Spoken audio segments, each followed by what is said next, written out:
Digital Wallonia Podcast. Transformation numérique. Numérique. Ce n'est pas la première fois qu'une voiture autonome est impliquée dans un accident. Faut-il aller vers la transformation numérique? Un terme qui est incontestablement devenu le buzzword de l'année. A robot must obey. Bienvenue dans ce 8e épisode consacré à l'alliance entre le numérique et l'environnement.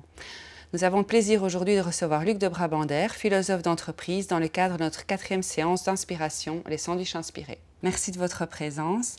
Alors, avant de commencer directement dans le feu de notre question, pouvez-vous vous présenter en quelques mots? Disons, j'ai 70 ans et je suis un peu organisé autour de deux vies. J'ai une première vie d'ingénieur, d'informaticien, d'entreprise.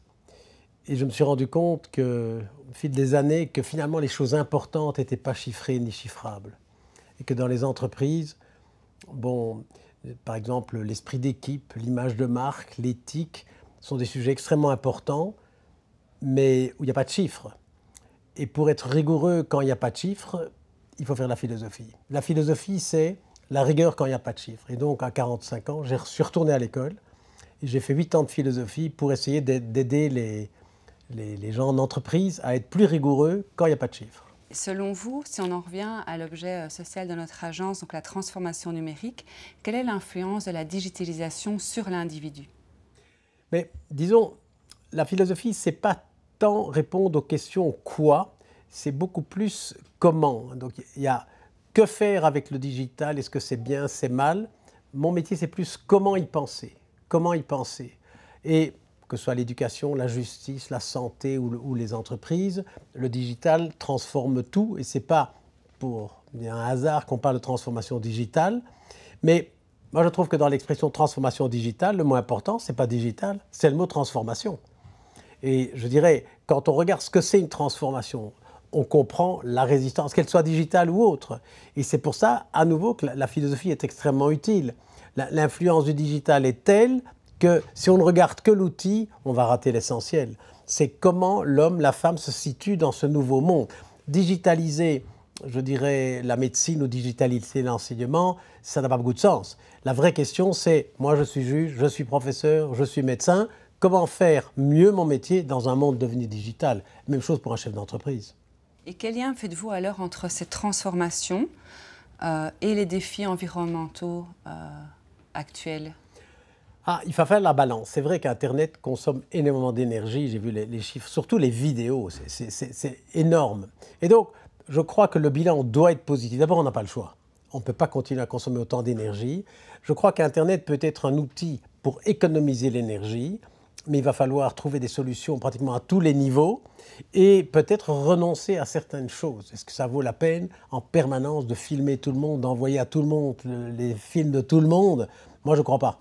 Il y a une forme de sobriété numérique que je crois indispensable au même titre que la sobriété du trafic ou de n'importe quel type d'outil. Et si on ne trouve pas la formule ou les formules de sobriété numérique, on va avoir un véritable souci. Je crois qu'aujourd'hui, Internet, c'est 10% de l'énergie du monde. Et ça continue à croître plus vite que les autres. On ne peut pas.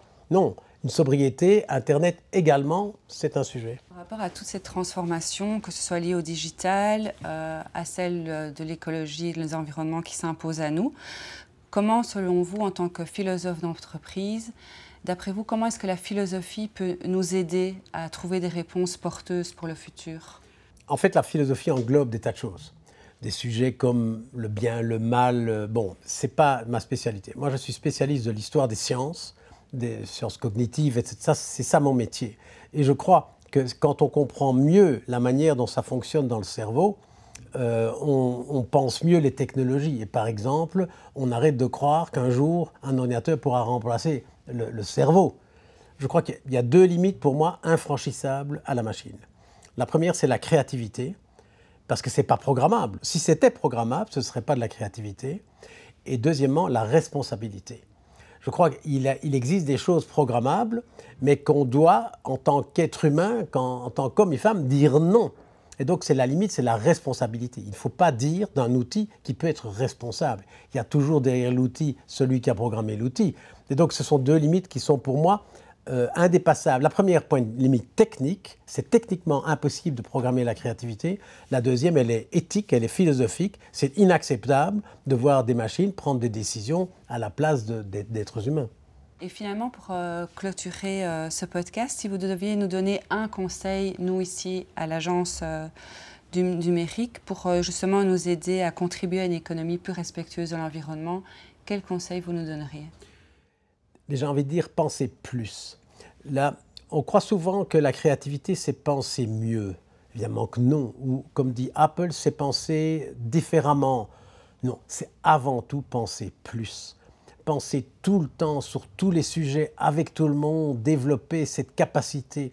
Et je dirais, le conseil n'est pas spécifique pour vous, c'est penser plus la solution aux choses. Et avec le digital, on peut de temps en temps un peu craindre que ce soit un effet inverse et qu'on en arrive à penser moins. Voilà. Mais ça, c'est à nous de décider.